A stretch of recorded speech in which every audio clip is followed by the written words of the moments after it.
I have a question. What does a kissing camel, a goat,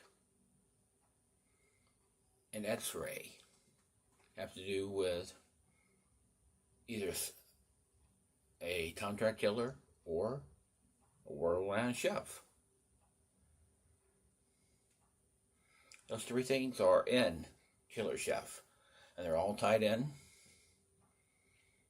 Devin LaRue is a culinary, world-renowned Michelin star chef.